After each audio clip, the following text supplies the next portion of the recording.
Welcome back to the Ricky Mathews Show. I always love talking about the Saints on Friday. This is going to be a fun year. I predict it's going to be a fun year.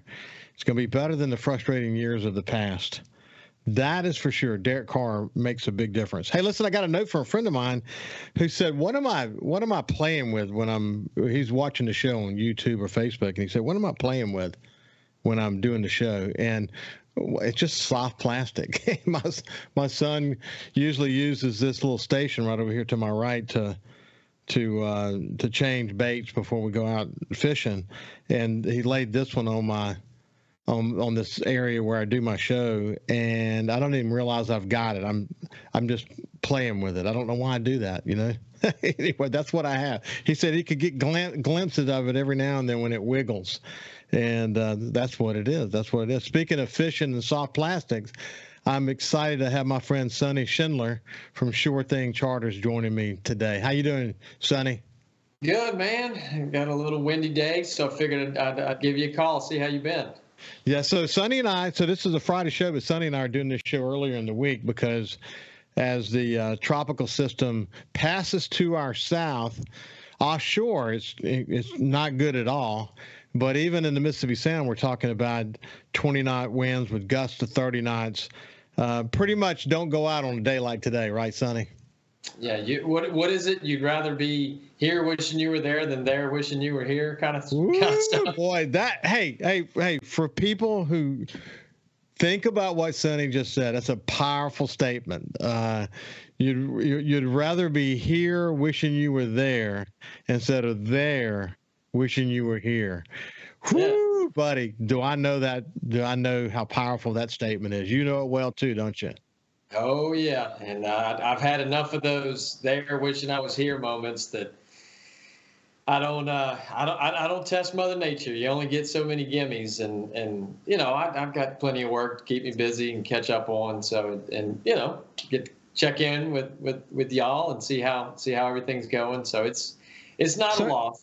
Sonny, it's been a good year, though. I mean, we've been lucky from a tropical system point of view. Right now, we have this, ring of fire, this heat dome sitting over coastal Mississippi by this weekend and next week, with chances of rain to start to come back again, which tells me the dome might be easing up some. But the good news is that it blocks tropical systems. Bad news is we bake. And in the case of what's happening right now with a tropical system going to our North America, again, we're pre-recording this for Friday. The pressure gradient between the high and that surface low that's developing out there can really create some dynamic offshore patterns. And you really have to avoid it for sure. But we've been lucky for the most part, haven't we? You've had a really good season. We have, and look, I'm not going to sugarcoat it. The trout fishing has gotten a good bit slow in this heat, but we leave early, do whatever we can in that first hour or two of daylight, and after that, it's big fish, triple tail, or go in. I mean, it's all you can do. Sitting out there, and look, the big fish is a blessing and a curse, because as soon as these people hook into them, they got to fight those things in 90 to 100 plus degree weather.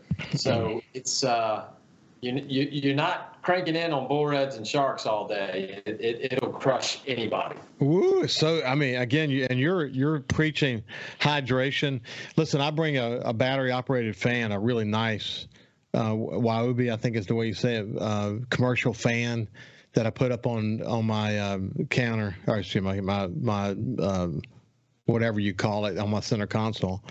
And yeah, my dashboard. Lord, of course. I couldn't get that in my head for some reason. I'm not sure why. But anyway, and we'll put rags and buckets with ice and water, and people can get them anytime they want to, and lots of Gatorade and lots of water. But I mean, if you tend to those things, you got a good chance of making it through. But if you don't tend to it, you're going to be in trouble. Oh yeah, no, and look, if the fishing's not good, we're moving a lot. One, for trying to find a bite, and two, people start getting hot and sweaty. We just crank up the boat and make that Yamaha breeze and keep moving, man. It's all you can do. It's going to cool down. Fall's coming, but you got to power through this. My son Jordan has done a pretty good amount of triple tail fishing this year. And the bite's been really good, but the thing that he's encountered the most of is too many people have also discovered it.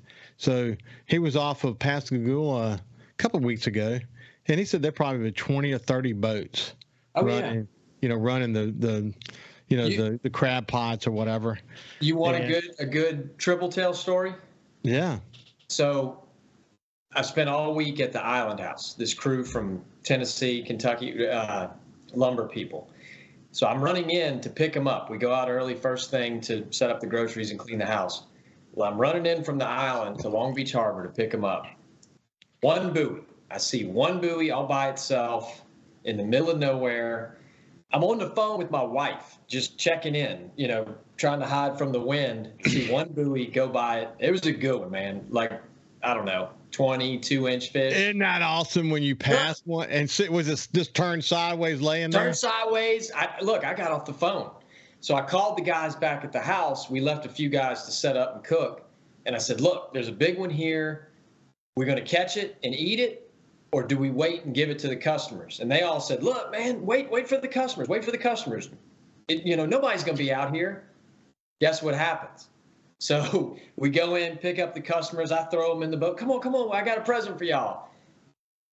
I mean, in the middle of nowhere, one lone buoy. It wasn't on a chain or anything. We come back, and there's one boat with one person on it sitting on that buoy. And I don't know if he got it or not. Bird in the hand, brother. Shame on me. You can never because they don't just always stay there. They're going to run deep, and maybe they'll decide to go somewhere else. Fishing, man, there ain't nothing automatic about fishing. You know that. It won't happen again. I can tell you that. Oh man, you got that fish there and you're in the boat by yourself. You gotta put a bait on it, man. You got to put a bait on it. You know how that is. Wow. Hopefully so Cal's got some photos. Let's grab a couple of photos and we'll explain to our radio listeners what we're looking at. But we got three. First of all, actually, the first one is really interesting because you've got three guys in the picture, and one of them is sort of world-renowned Preston Pittman. He makes turkey calls, and he's a master turkey hunter. People in the turkey industry know Preston Pittman and his calls really well, but he's actually holding a triple tail. Tell us about that.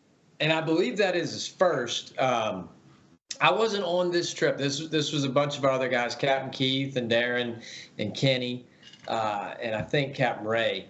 They've been on his group. You kind of stay with the same guides. But I want to say this is maybe his third trip out to the island. He's such a character, but good guy. He always brings everybody. Like a handmade call. The young man that helps us all summer, Cade Hurst, who's a phenomenal turkey hunter himself. Those two, Cade's wrapping up college, and Mr. Preston is a few years out of college, wouldn't you say? Yeah, that's for sure. But they get together, and man, they throughout the year they call and text each other and talk fishing, talk turkey hunting. And he's just a good human being, man. Just everybody likes. I wonder if turkeys would survive on Cat Island. I don't know, man. Those raccoons are pretty ruthless. I know that's a bad major problem for sure. It'd be cool though. That would be pretty neat. Wouldn't that be neat to be able to do some turkey hunting on Cat Island? I bet there's some stories about possible turkey hunting at some point. There's been some exotic animals there at some points along the way. Oh yeah. So Preston, that's pretty cool that he got a triple tail. He must have been excited about that. It doesn't take much to excite him. He's a very happy-go-lucky fellow. Yeah, for sure. Hey, Kyle, you got another picture? Let's throw another one up there and see what we've got as we continue to visit with my friend Sonny Schindler. Here is this is a A cool story we talked a little bit about before the show started, but this is a guy who is a fly fisherman who's a regular customer, and in this particular case, he's holding about a 50, probably a 40-pound lemon fish that he caught behind a shrimp boat. So talk about that one. So that's on Captain Alex's yellowfin, and that's his buddy JD, and hopefully I'm saying this right, McKinley. He's been with Alex for years, and they just whatever's big and mean and dumb is what they go after, whether it's cobia or Jack Crevalle or snapper, drum, and that dude JD, the pictures don't lie. He's constantly bringing. So hey, we're coming to the end of the segment with Captain Sonny Schindler from Sure Thing Charters, but when we get on the other side, we'll continue. We got another picture to show. And we'll talk a little bit more about what they do and why they're so good at it. We'll see you after this break. Welcome back to the Ricky Mathews Show. I have my friend Captain Sonny Schindler from Sure Thing Charters. And we'll talk a little bit more about what makes this group of captains unique.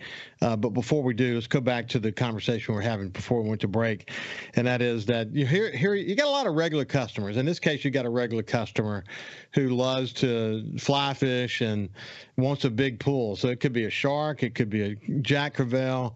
In the particular case, the photo we looked at a second ago, it's a nice lemon fish behind a shrimp boat. But that's one of the things that's why I call Mississippi the capital of the outdoors. When you add it all up, especially what we have the opportunity to do here in coastal Mississippi, it's unique in America. And we do have the choices of battle plans when you go offshore, don't you? There's so many different things you can do. Oh Lord, yeah. No, and I catch heck all the time. My Avenger has like 12. I have a 26 Avenger center console, and I've mounted and already have a total of 12 rod holders, which, for an offshore boat, that's chump change. But for a bay boat, 12 rods is a lot. I'll be honest with you. I wish I had 10 more, because I want to rig for triple tail and cobia and redfish and trout. And I've got a different little tweak of each one that I want tied and rigged properly, so I don't have to rush and re-rig, which one of those pictures, there's a re-rigging, madhouse story. I'll retell it for you. But I like loading for bear. I like having all that stuff on the boat. Yeah. I have, let's see, 11, 18, 19. I have 20 rod holders on my boat, and it's not near enough. Right. It's not near enough. Gosh, one thing about that yellowfin, that it's got a lot of rod holders on it. Oh yeah, no, and JD, the guy catching the cobia, he brings all fly stuff. So they've got all the conventional, and then a bunch of fly stuff. So they're loading for bear and moose, or however you'd say that. So tell us how does that, when someone calls and they want it, because you're mostly Cat Island backwaters, you have the ability to trailer your boat so you can go wherever the fish are, et cetera. But on the situation with the offshore boat, how does that work with people from a financial point of view? Like how much it costs? Yeah. But it's bigger boat, bigger run, bigger day, bigger everything, bigger rods and reels. So it does cost more. Alex is meticulous. Captain Alex McInville, who owns and operates it, he's meticulous with that, with his permits, insurance, the boat itself, the tackle. I love it because Alex insists on handling every aspect of the offshore trip. So the second somebody mentions offshore, snapper, whatever, I just say, hold on, and I pass them along to him so I don't fumble anything with that trip. But I know he's going to take excellent care of them and handle everything of that goes into that trip from start to finish. So it's it's fantastic for me, and occasionally I get to go on it. Remember during December I got to go on that snapper trip for the second season. So is it usually like a set fee plus gas, or how does that work? Yeah, it depends on what he's got. A couple of variations. So he's got like a nearshore wreck trip that's kind of inside Chandelier. Well, he'll go fish like those 20-foot wrecks, and then he's got all these vary in price and time, and of course, they're all weather dependent. Then he's got one where he goes and fishes the shallow field for the snapper. He's really, really good at that stuff. And then if the weather is good and the crew's up for it, he'll even run out and mess with the tuna. But usually he's prepped them to be ready for plan B, C, D, E, or F. Yeah. Because it's a long run. And Alex used to guide offshore, so he back to that here-there conversation. He's been in those, so he doesn't press the weather issue ever. Yeah. So how many boats do you guys have in your fleet now? Well, with the offshore boat, 11. 10 inshore and one offshore. And when you look at business for the year, fishing's been good, but how's business been? I mean, we try to set the record every year, and I think we've done that. Some years are tougher to set it. The years with heavy tropical storms or spillway openings, you've really got to make up for lost days. But every year, I think we've set a new record for bookings. Now, the town helps a lot with that too. With I don't know if you've been to downtown Bay St. Louis lately, but it is. I have. Yeah. Had dinner there recently, actually. Hey, so Cal, you got one more photo. Let's grab that last photo and show it. It's got a good story behind it. But Cal's going to put up a photo of two guys with two really nice bull reds. So that's Cat Island. So we did that and two more in the last 5 minutes of the trip. We've been looking for them all afternoon, found a school. I actually hooked two fish while we were taking that picture. We'd set out two baits, and there's two doubled over rods in the background of that picture. I've done that several times. That's so much fun, though, man. And what a great way to make memories. We're out of time, Sonny. Thanks for joining us, my friend. Yeah, man. See you next windy day. Yeah, you bet. It's been a pleasure. This has been Captain Sonny Schindler. Have a great weekend, and we'll see you Monday.